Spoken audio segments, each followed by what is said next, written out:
Здравствуйте, товарищи. Welcome back to Russian Through Propaganda. Today is day 37. And after yesterday's introduction, we're continuing now with verbs of motion. And we're going to take, I believe, at least 3 days to study each of the three kinds of infinitive we have with verbs of motion in more detail. And as we do so, we'll talk about those breakdowns that we mentioned briefly on day 36, right? So remember, the big picture here is that these verbs function as a system. They're fairly consistent. Each of the three infinitives has a very specific meaning that carries over to all tenses. Of course, in keeping with aspect, remember the perfective verbs can't be used in the present tense. But otherwise, the basic meaning of each infinitive carries over across the three tenses. Right, so our task here is to learn the meaning of each infinitive. We have to be very careful because English will not be of much help to us if we simply translate, right, using to go, right? The key is, as we learned yesterday, to think of these Russian verbs.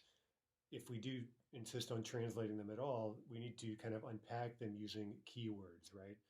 So remember, if we take a verb like a verb of motion like uh, to go on foot, right? Motion by foot, we had the infinitives ходить, идти, пойти, right? And we learned that ходить means to go around on foot. That's the basic meaning. That's the key word around. We learned to draw a little kind of pictogram, kind of a round circle to indicate going around, moving aimlessly, or making a round trip, right? Going somewhere and back again, closing the circle.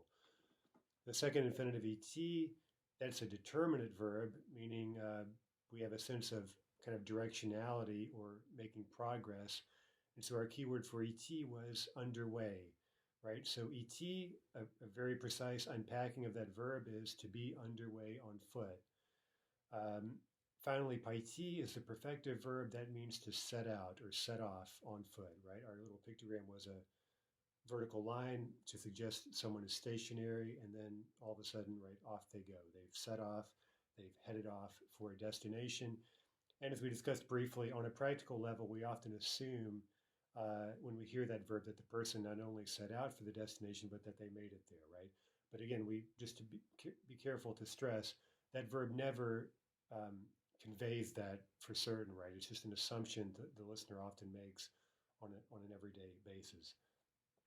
Okay, so again, we'll continue using the keywords and the pictograms to try to really help us imagine what these three infinitives mean, to underscore the difference between them.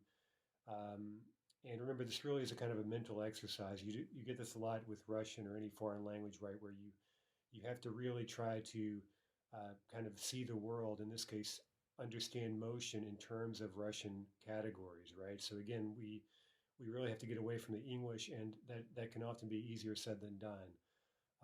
But again, I think in this case, it's really quite straightforward because if you use the keywords, um, that they're really quite effective in zeroing in on the meaning of the Russian. Okay, so for today's lesson is relatively easy. We're focusing on indeterminate verbs of motion. So we're looking only at that first column we previewed yesterday, like ходить, right? Now, another thing we'll do as we go through these following three lessons is we'll add three additional types of basic motion. So yesterday in our preview, we only looked at motion by foot verbs and motion by vehicle verbs. We're going to add to those motion by air, like flying or whatever, motion by water, swimming, sailing, drifting, floating, whatever, and running, right? So in book one here, our coverage of verbs of motion is going to include those five very basic types of motion. Now remember, for each of those five types of motion, right, they're all going to, in Russian, they're all verbs of motion. And remember when we use that term, we mean verbs with the three infinitives. So we're going to have five verbs, each with three infinitives, right, the way we saw yesterday. Okay, so let's dive in here. Let's look at a poster. Um, Now, this poster we could use to talk about летать, летать.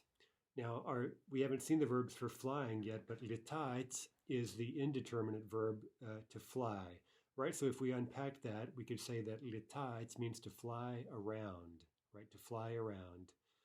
Um, Meanwhile, the determinate verb for flying is лететь, лететь. Okay, so we would unpack that as to be underway by flight, right? You're on your way somewhere, you're underway through the air.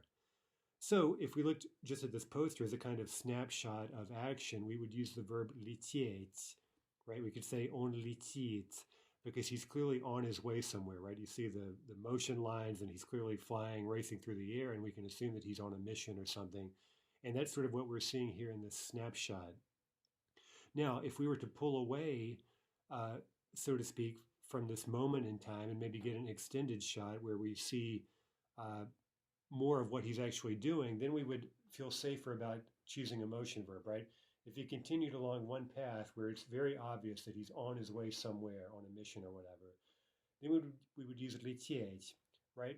We see sort of an arrow, he's underway by air, we have a sense of purpose or directionality or something like this. Now, if we looked up and saw that he's not really on a mission, he's actually just flying in circles or maybe doing stunts or something, right? Anything like this, that would be letat. That would be the indeterminate. We would unpack that to say he's flying around. Okay, I think if you think about that for a moment, and this flying example is a really good one because, if you look up in the sky, you see an airplane flying, you can usually get a pretty quick idea. Is this thing really going somewhere, or is it just kind of off on a joyride or something? Right, so based on that, you would choose between letat, something like this, or letiet, right, where we have the sense of determinacy. And I think you can see already that those are really two fairly distinct kinds of motion. I think at first a lot of students have the idea that this distinction is kind of vague, but I think if you really imagine it, you can see that it's really a fairly clear distinction. Okay, so another way we could use letat, right, the imperfective verb, is simply to talk about the activity of flying itself. We saw that yesterday with the baby learning to walk, right? And we used the verb chadit because the emphasis there is not on any directionality or determinacy or anything like that. It's just the general activity of walking around, so to speak, just walking in general, right? So we could say also that this pilot, right, this lетчик, which is another word for pilot, this lетчик любит летать. He likes to fly generally, right? Or we could say он умеет летать, right? Он любит летать. Куда он летит сейчас? Here's a quick phrase you see in the book in the caption there.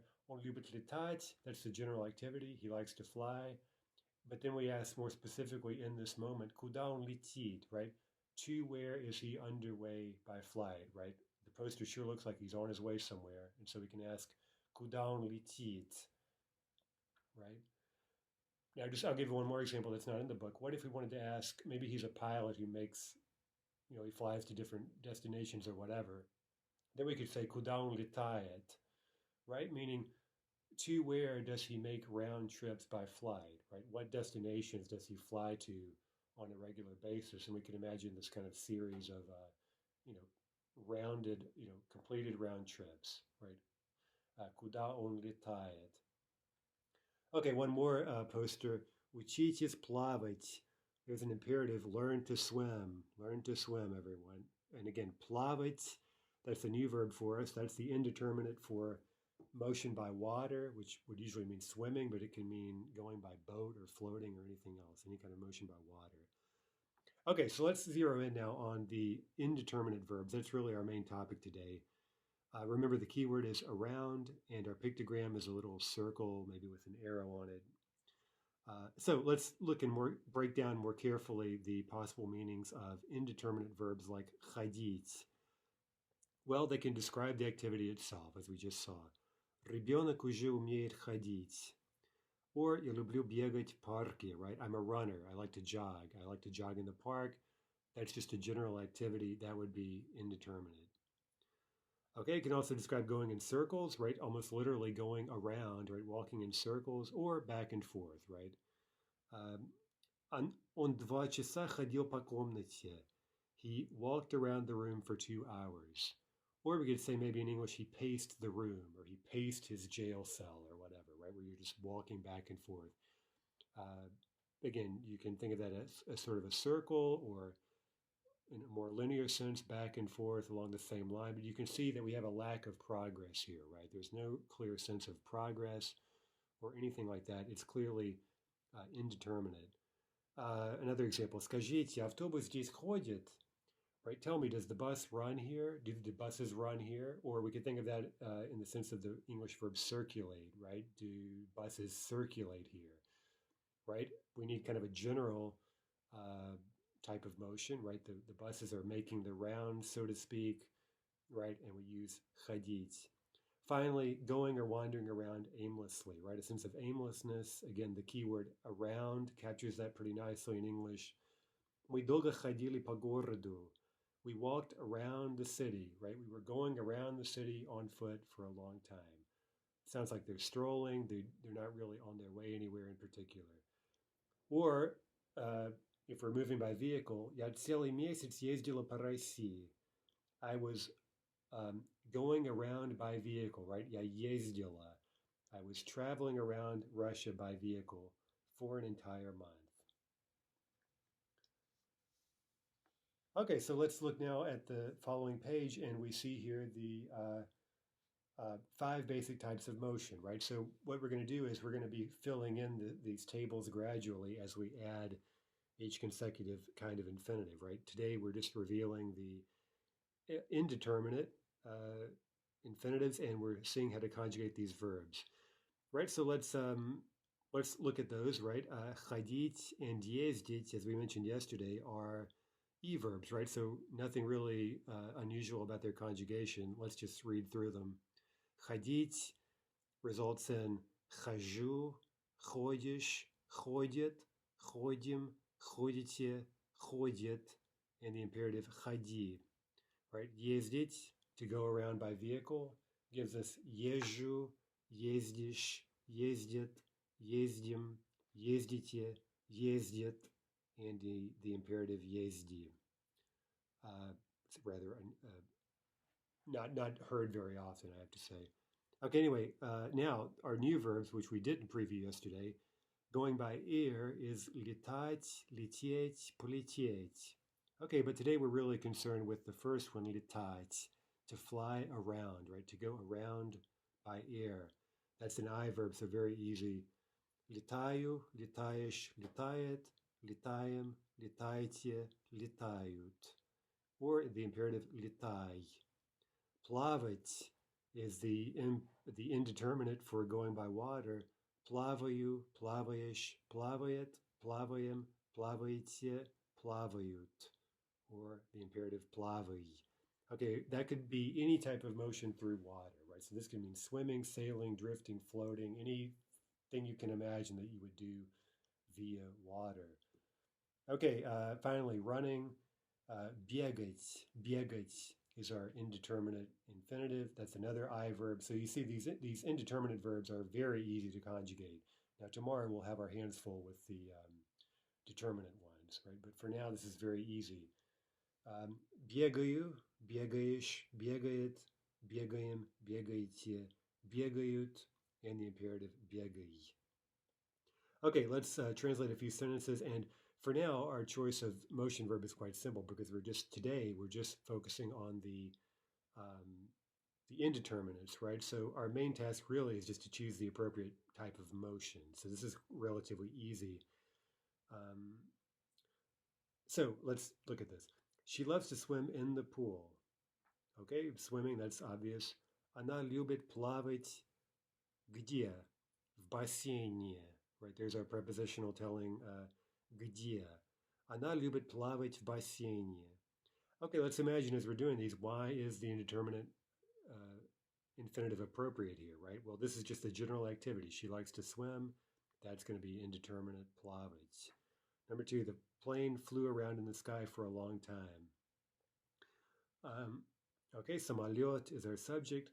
Самолет летает по небу долго. Going sort of word for word there. Самолет долго летает по небу. Right, around the sky. Okay, is that correct? No, it's not correct. Okay, I did that on purpose.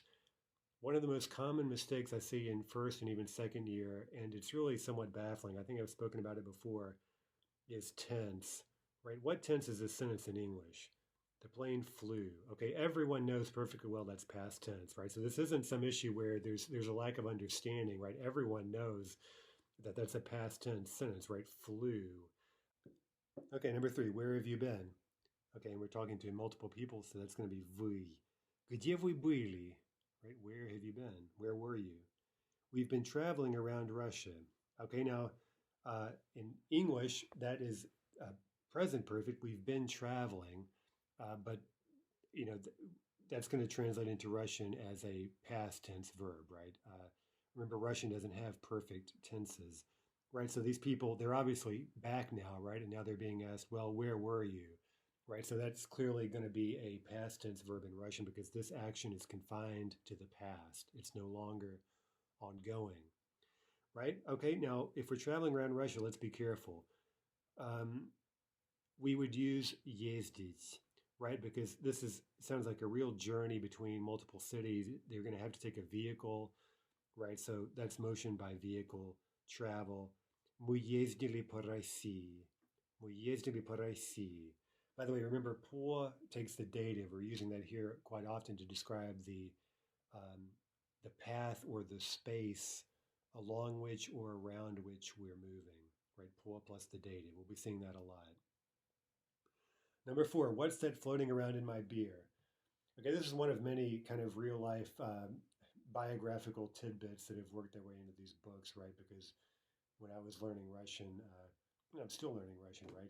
By the way, people often ask me, how many languages do you speak? And I'm like, 0, because I mean, I can't even say I know English perfectly well at this point because I spend most of my time studying and reading other languages, right? But especially any second language you study, I mean, Russian, German, whatever it may be, you're always learning something, right? I mean, so sometimes I wonder by what standard we're supposed to kind of boast about knowing languages. Anyway, okay, but anyway, back in the day when I was really just learning Russian, I was sitting with a Russian friend, and there was a little black blob in the beer, and one of these, he said something, and this little, light bulb went off in my head. Like he said, "Что это плавает в моем пиве?" I think it was in my beer. I don't remember. He said, "Что это плавает у тебя вот в твоем пиве?" Да, что это у тебя плавает в пиве? And I thought, oh yeah, okay, I get it, right? This little speck is moving through liquid, right? Um, it's just kind of floating around aimlessly, right? I guess so, right? Kind of an unusual situation. We'll see a lot of these, but it's fun to sometimes to take these kind of weird incidents and see how Russians choose between these verbs of motion, right? Now, it would be actually kind of scary, I think, if the little speck in your beer was underway somewhere, right? I guess in that case, it could be a little bug, doing backstrokes in your beverage or whatever, right? Such that it's clearly trying to get out or something. Sounds kind of ridiculous, right? So again, it's a good example where, you can take something that seems kind of just silly, but it actually is kind of a good, learning opportunity. Okay, что это плавает в моем пиве? Number 5, the dog runs around in the park every day. Okay, собака, что она делает? Что делает собака? Собака бегает в парке каждый день. Okay, lots of grammar there that we've done fairly recently, right? So if you can string that sentence together, that's quite a bit of progress. Number 6, every day I would walk around in the city center. Okay, let's think about this. I would walk around in the city center, right? Okay, that sounds like someone's talking about what they used to do habitually in the past, right? Well, back in the day, I would walk around the city, or I used to walk around the city. Okay, so we clearly have repetition. We also have our keyword around, right? This person isn't going anywhere in particular, they're just strolling. Okay, so again, we're going to need past tense, so be careful.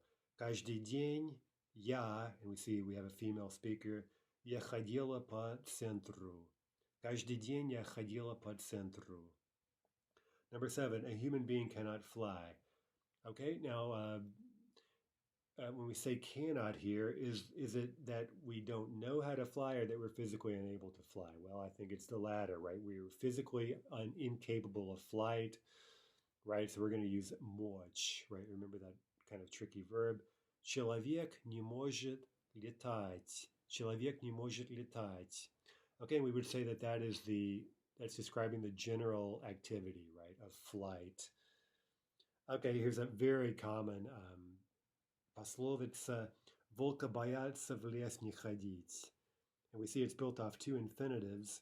Uh, Literally, something like to fear the wolf is not to walk into the forest, right? Not to go into the forest. Um, okay, so basically the idea is that if you fear the wolf, don't go into the forest. And again, kind of like we saw yesterday, we're negating the idea of chadit, right? To venture into the forest on a regular basis would be chadit, and here we're negating that. Now here, this is kind of a somewhat special thing because this is, although it's an infinitive, it's sort of reading as an imperative, right? If you fear the wolf, don't go into the forest. And so our idea there is not to go into the forest at all, right? Not We're not saying, oh well, don't be on your way into the forest. That doesn't really seem to make much sense, right? The idea is don't go at all, right? And so that's why we're getting this nichadit. We'll talk a little bit about more about that at some point down the road. That little nuance of meaning with imperatives and also negation issues. Okay, so that's sort of like the English. If you can't take the heat, stay out of the kitchen, right? If you fear the wolf, stay out of the forest. Okay, now today, again, our lesson is fairly easy because we're just looking at indeterminates. So we're going to take this chance to look at some, I think, two or three breakdowns. Right now, remember, uh, a couple of things. We're trying to look at these verbs of motion exhaustively. I'm trying to leave really no stone unturned in this presentation. So we're doing a little bit more work than you would be doing in some sort of in a normal introductory textbook, right? So a few things, right? First of all, again, we're trying to leave no stone unturned. Okay, second of all, we started off by looking at this very systematically. Now we're looking at these special cases where the system, so to speak, breaks down, right? We get something that we wouldn't have predicted based on this kind of overarching system we've learned. Okay, the first one is a really important one, right? Talking about vehicles. Actually, you know what? That's not so important. I've got ahead of myself. This one is important, but not the one I was thinking about. Okay, let's look at a poster. Поезд идет на восток. The train is underway toward the east, right? The train is headed east. That's an old Soviet movie. Okay, now here we have actually in the poster, we have a determinate verb of motion, but that's okay. We learned it yesterday. What is weird about this poster, the title of the movie? Поезд идет. Well, we're using a verb of motion by foot for a train, right? Okay, so you can already see why that's maybe a little bit unexpected, hence the breakdown. When Russians are talking about forms of transport, so we mean here like public transportation, trains, buses, streetcars, big public transportation vehicles, they tend to use motion by foot verbs for those vehicles, right? Now, the one little exception maybe are just passenger vehicles like people's cars. There I guess you could use either, but there they would tend to use the vehicle verbs, right? Motion by vehicle, ездить, and so forth, right? But again, the big vehicles, trains, buses, they tend to use motion by foot verbs, right? Now, why is that? Well, again, if we think about it, I think we can think of some plausible reasons. I've heard all sorts of, frankly, ludicrous explanations for why this is the case, and I'll share one of them. I once heard that, back in the day, the old steam locomotives. I think I'm not an engineer, but they had the wheels and they had the pistons or whatever, those big rods that are actually driving the shafts. I don't even know what to call them, that are driving the wheels, right? And it was a Russian who once enlightened me to the fact that we say "поезд идет" because it looks like it's walking because of these shafts or whatever. Okay, I really don't think so. Again, I can't say I know for a fact that that's not the case, but it just seems very implausible, right? And then what about buses and so forth? Okay, so to me, I think the basic reason for this is that vehicles are moving under their own power, right? They're not themselves taking a vehicle, right?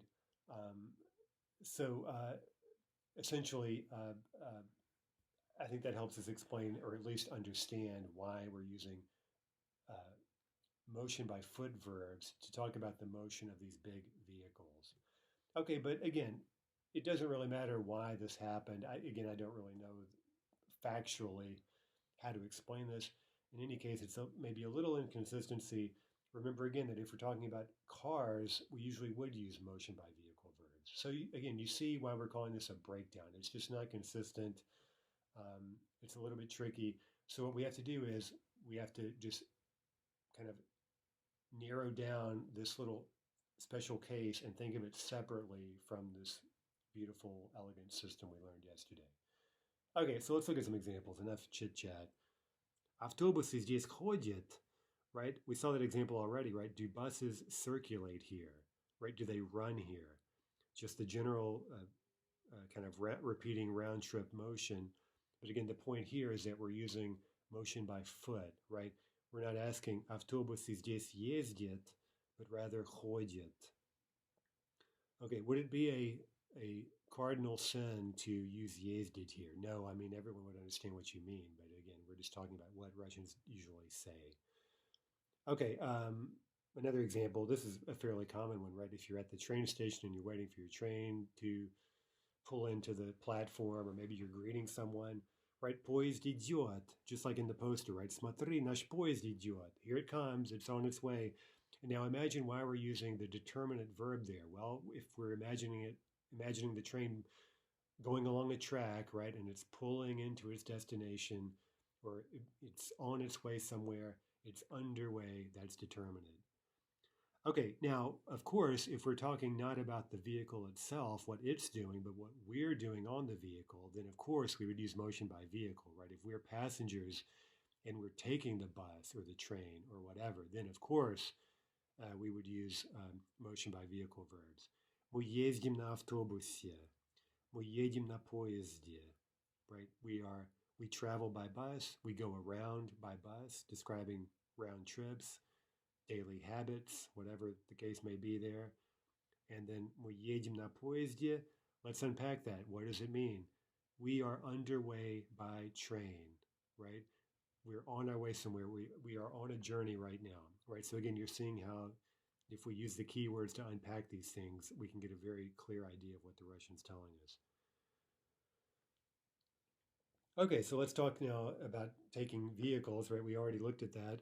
We use na plus the name of the vehicle to tell that we travel on bus or by bus or whatever. As we already discussed, you could say like в автобусе, but that wouldn't really be used to talk about how you travel, but rather what you were doing inside the bus, right? Or something, something like that. Like maybe, for example, it was hot or stuffy in the bus, right? There you would switch to this more literal phrase meaning, again, literally inside the bus. But again, usually for taking vehicles, telling how you get from one place to another, that will be na. For example, я обычно езжу на работу на автобусе. I usually go to work by bus, on the bus, literally. Я обычно читаю, когда я сижу в автобусе. Okay, there you're telling what you do when you're sitting in the bus in a more kind of literal sense. Okay.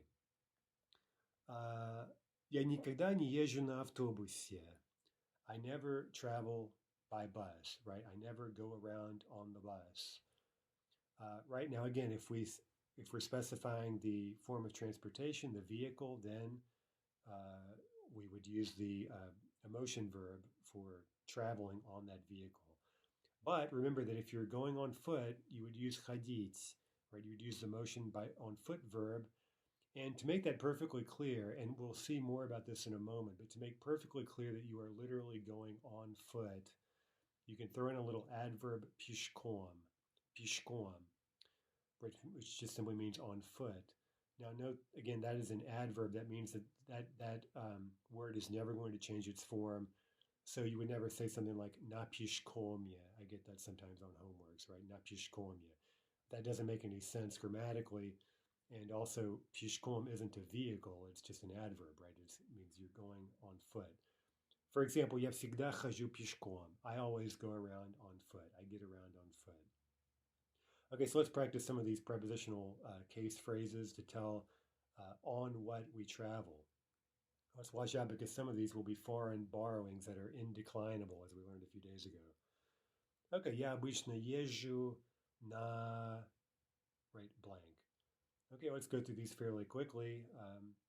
By car, на машине. By bus, на автобусе. By train, на поезде. Hopefully you're getting good at this now. A lot of these are fairly simple, right? By streetcar, на трамвае. Note the spelling there, yeah. So I go by suburban train, я обычно езжу на электричке. An электричка is usually understood to mean just a suburban train. All right, so for example, if you want to visit some of the palace complexes in the suburbs of St. Petersburg, an электричка is the best way to get there. You can't take the subway, it's too far away. Right, you can take a bus also, but an электричка is really cheap and really easy. So, for example, if you want to go to Tsarskoye Selo, which means literally Tsar's village, that's the home of the biggest summer residence of the imperial family. And by the way, there you can see the reconstruction of the amber room, the Yantarная комната. Yantar is amber, and the Yantarная комната, the amber room, was a room in the palace that was made entirely out of amber. And when I say entirely, I mean entirely. I think everything except the floor, the walls, I mean, literally the walls, they have little paintings there, which are sort of mosaics, and they have frames around them, all of which is made of amber.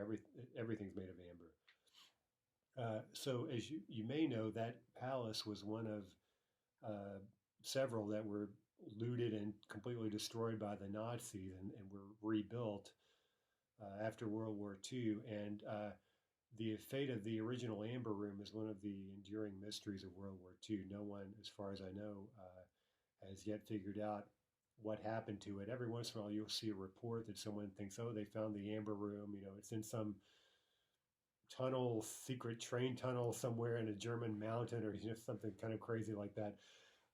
But anyway, as far as I know, this mystery has not been solved. So if any of you history buffs out there want to go sleuthing around looking for the Amber Room, well, there you could make yourself famous.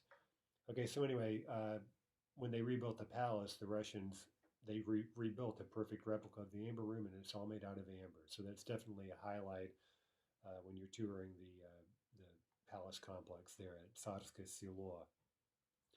By the way, that's one of, I can't even count all of the summer residences of the royal family. There's Peterhof, Petergov, which has all the fountains. That's really also quite an amazing complex right there on the Gulf of Finland. There's Pavlovsk, which was the residence of the Emperor Pavel, and Gachin. There are several other ones. But again, the most impressive probably is the one in Tsarskoye Selo, the Catherine Palace there. Okay, I could say so much more about it, but this isn't a history lesson, so let's move on. Okay, I go by bicycle. Я езжу на велосипеде. Or I go by subway. Я езжу на метро. Indeclinable. Okay, я редко летаю. Let's say I rarely fly by airplane or by helicopter. Я редко летаю на самолете или на вертолете. Number 3, by the way, the word самолет means something, the literal meaning is something like a flying machine in the sense that it flies all by itself, right? Almost magically, right? It flies all by itself. Sam means, you can use that to mean something you do yourself. Okay, number 3. Я часто плаваю. Okay, now we're talking about motion by water, so we're getting various sea vessels here. Я часто плаваю. I often travel or sail or whatever. На катере, which is a kind of tour boat, and there are lots of those traveling around the canals and the rivers of St. Petersburg, right? Taking a little tour, na катере, is a really fun way to see Petersburg, both the historic downtown and also the Gulf of Finland. A lot of these tours venture out onto the Gulf of Finland, and they also go north into the so-called Ostrava area, meaning the islands, right, which have a lot of parks and green spaces, and it's a really beautiful part of the city.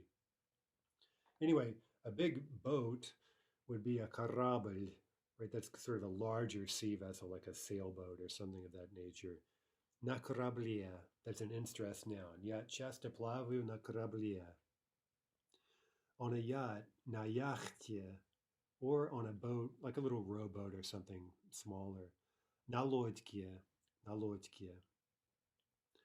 Okay, so here are some discussion items. Let's tell how you get to these places, right? So we've got some kuda expressions, right? To where or do you go? And then you could answer the question na чем, right? Na чем, on what or by what? На чем ты обычно ездишь? For example, в университет. On what do you normally travel, right? Meaning repeated round trips to the university. Or remember that if you don't take a vehicle, you could say that я хожу пешком, right? Meaning literally, I go by foot. So I'll ask these questions. На чем ты обычно ездишь в университет? На чем ты обычно ездишь на работу, right, to work? На чем ты обычно ездишь на занятия? На чем ты обычно ездишь в Москву? На чем ты обычно ездишь в Нью-Йорк? На чем ты обычно ездишь домой? Right? Remember that means homeward, right? You're going to home, right? Homeward, home. На чем ты обычно ездишь на остров? Right? Maybe you have a private island, right? How do you usually get there? I'm guessing на вертолете, right? Probably by helicopter. Although you could also take your yacht there, right? Of course. На чем ты обычно ездишь в кинотеатр? На чем ты обычно ездишь в общежитие? To the dorm. На чем ты обычно ездишь в библиотеку? На чем ты обычно ездишь на вечеринку? Finally, на чем ты обычно ездишь в любимый ресторан? Okay, now note that that question with ездить is clearly assuming that you're getting to these places by vehicle, right? So it's asking very clearly, what vehicle do you take to get to these places, right? Now, that brings us to a couple of more important, well, at least one more important breakdown, right? First, let's talk about out-of-town trips. So this isn't a breakdown. This is just kind of a very important point to make, right? That in Russian, if we're talking about something that's clearly a trip, right? It's not just kind of a little in town, like going to the store or going to the movie or something. It's clearly a journey that has to involve a vehicle. Well, then you would use a motion by vehicle verb, right? Even if you're not specifying what vehicle you're taking, right? So let's look at some examples. Yeah, what would sound weird if you said about saying "Я ходил в Россию"? Well, if we unpack that, it would mean I made a round trip to Russia on foot. Okay, so I'm guessing chances are you did not go to Russia on foot, right? So this is a good example, right? This is clearly an out-of-town trip. It's a journey that has to involve a vehicle. So you have to use a motion by vehicle verb in this type of situation. Я ездил в Россию. Same thing with going to another city, right? Я ходил в Москву would mean I literally walked to Moscow. Now, is that wrong? No, it's not incorrect. And I sometimes call this the Lev Tolstoy example, right? Lev Tolstoy was kind of a crank in various ways. And, he was born an extremely wealthy man, but later in his life, he decided that this privilege he was born to was basically a travesty, and that instead of letting his serfs do everything for him, including, basically dress him, put his shoes on, and just so on and so forth, he thought he should basically be self-reliant and do everything himself. And so that sometimes involved weaving his own birch bark shoes, these lapti they're called. So anyway, he did all sorts of things like that, and he liked to go by foot a lot, right? I think at least on a couple of occasions he walked all the way from Tula, which is about 2 hours train ride south of Moscow, all the way to Moscow and back.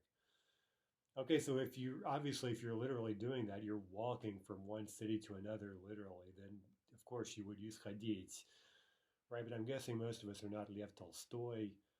And so if we say I went to Moscow, that sounds like a journey that involves a vehicle. And so we need to use vehicle verbs. So not я ходил в Москву, but я ездил в Москву.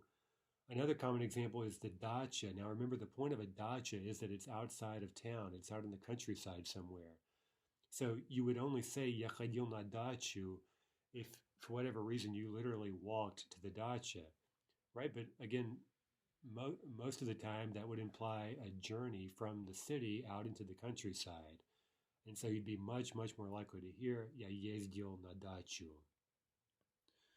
Now that brings us to breakdown number 2, and this is a really important one. This may be the most important breakdown just because it comes up so often, just almost every day, talking about where you go, right? Now, the breakdown is that if we're talking about in-town trips, right, in-town outings, Russians use motion by foot verbs by default.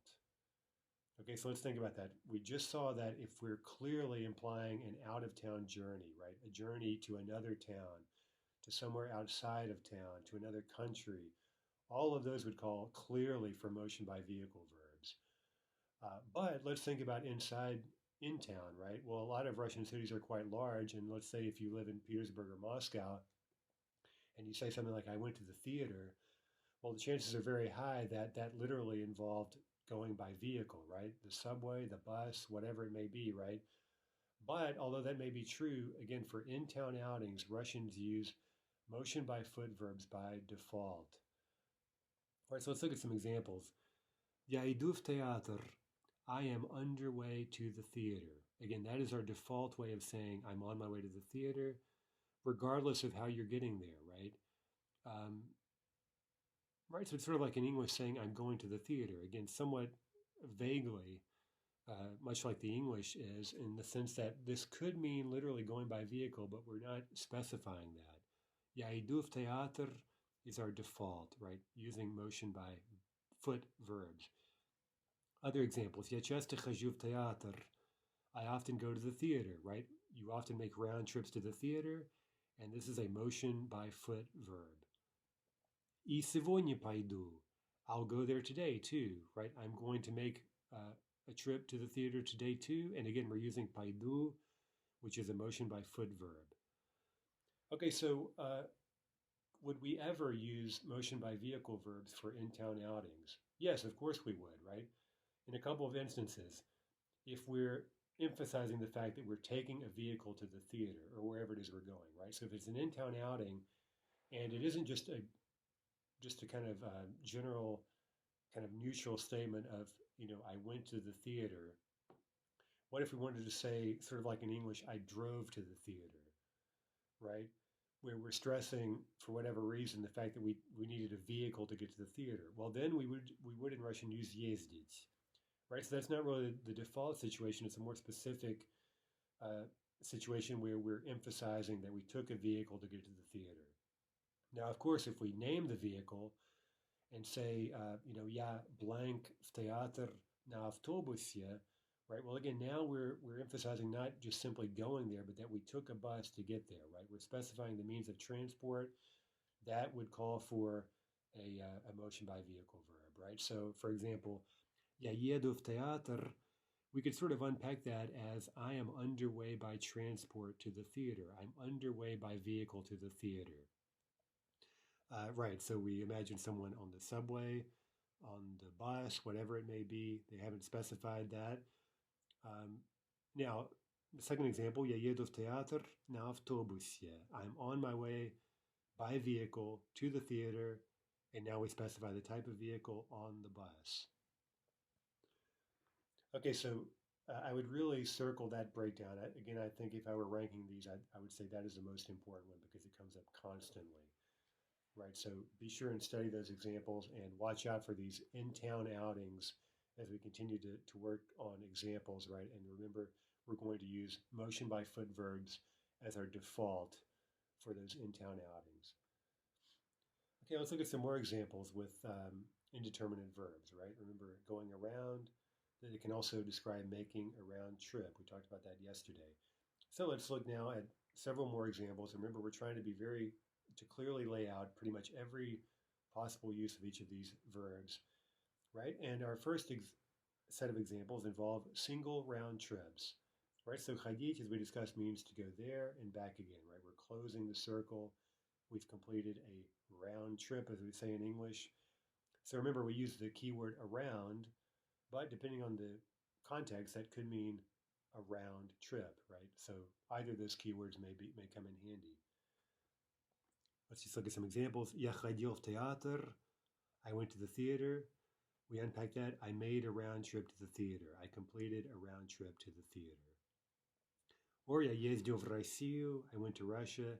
Unpacking that, I completed a round trip by vehicle to Russia, right? That's one completed round trip. Now, again, let's just quickly get a bit ahead of ourselves, just for comparison's sake, right? What would it mean if we said Yashov Theater, right? We're using the past tense here. So again, we only have three possibilities. We have three infinitives we could choose to use in the past tense.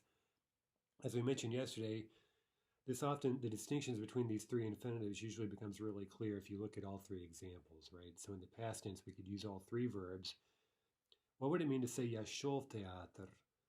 Well, if we unpack that, we would get I was underway on foot to the theater, or just generally I was underway to the theater, right? That's an in-town outing. Or Я пошел в театр, I set out for the theater.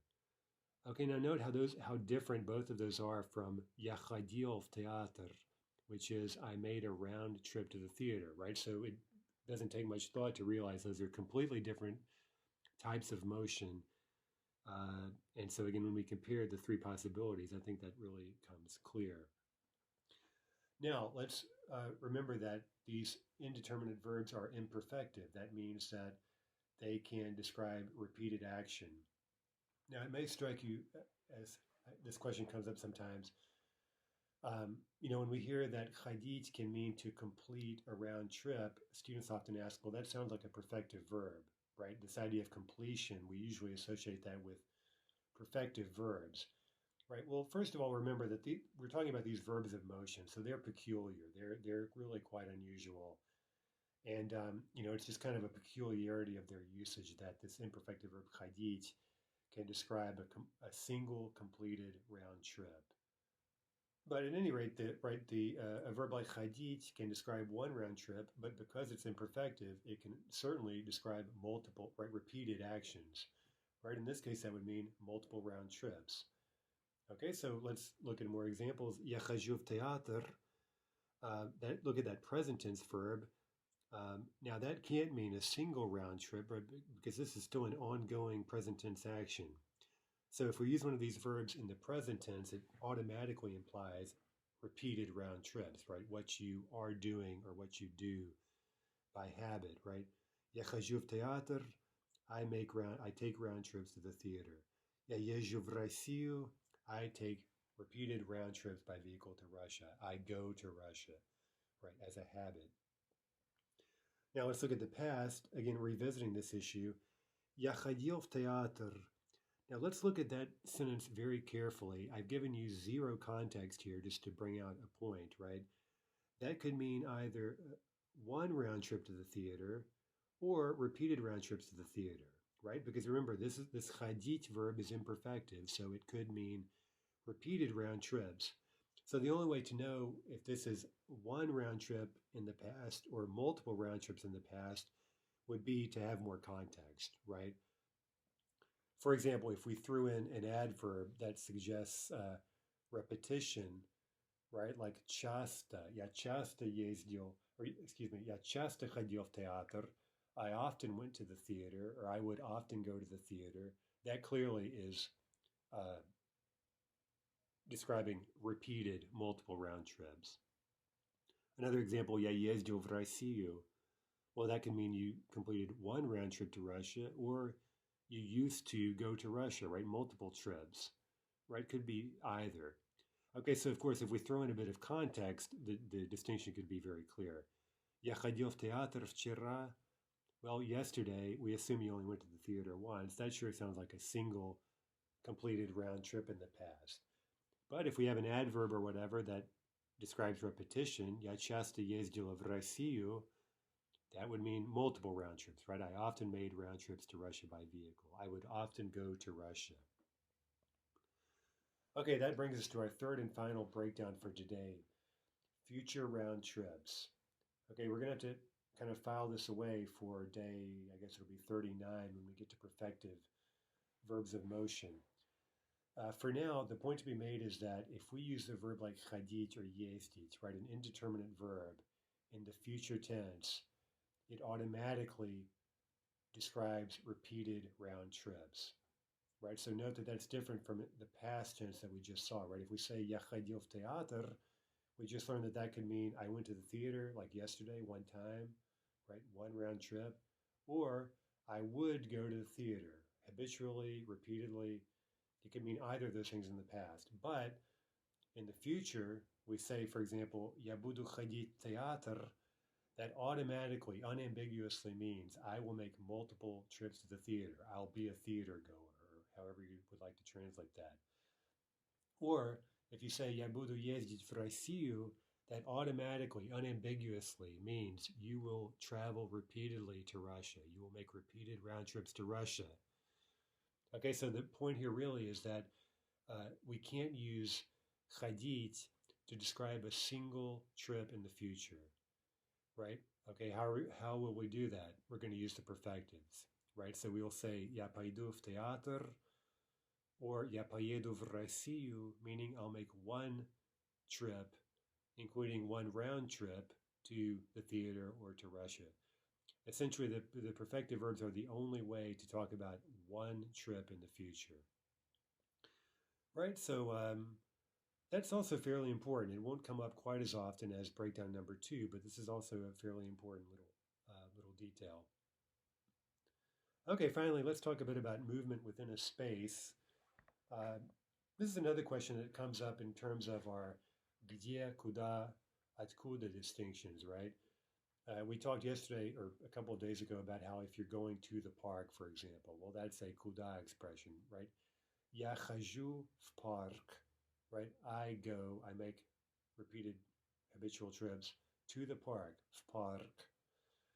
Okay, but remember that if your motion is confined within the space, right, then that would be a где situation, right? So you can say, of course, я хожу в парке, meaning I walk around inside the park. Okay, so I think that's fairly straightforward, but students often ask about this. So just to make clear, right, that in theory you could use both a куда and a где expression with these verbs of motion. It just depends on whether or not the motion is confined within the location or if it's movement toward or into the location. So for example, я бегаю в парк каждый день.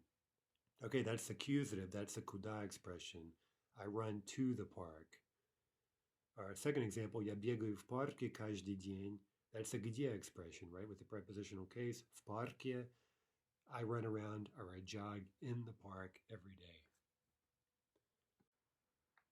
Okay, let's do a quick exercise and we'll use a куда expression in the first, to fill in the first blank, right? Accusative, saying we're going to these places or into these places.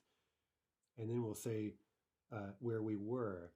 Now this is a useful exercise because essentially there are two ways to talk about where you've been. You could use an indeterminate motion verb to say I made a round trip to a place, and that would be a куда expression, right? For example, я ездил в Россию. I made a round trip to Russia, куда, в Россию. Or you could say, perhaps more simply, I was in Russia, right? Or we could say, I have been in Russia or to Russia, right? Я был в России. Okay, I was in Russia, literally. That would call for a где expression, в России. Okay, so let's fill these in. And again, notice how these are two ways of saying essentially the same thing. Я ходил куда? В комнату, right? I walked into the room and then came out again. Or я был, or я была в комнате. Okay, Number 3, stolovaya. I went to the cafeteria, right? I made a round trip to the cafeteria, right? And now I'm back. Я ходил куда? В столовую. Or я был в столовой. I was in the cafeteria. Number 4, I went to a concert and came back. I made a round trip to a concert. Я ходил на концерт, right? Куда? Or я был на концерте. I was at the concert. Number 5, what's these feminine examples? I went to Europe. That's going to be куда? Я ездила в Европу. I made a round trip by vehicle to Europe. Or simply, I was in Europe.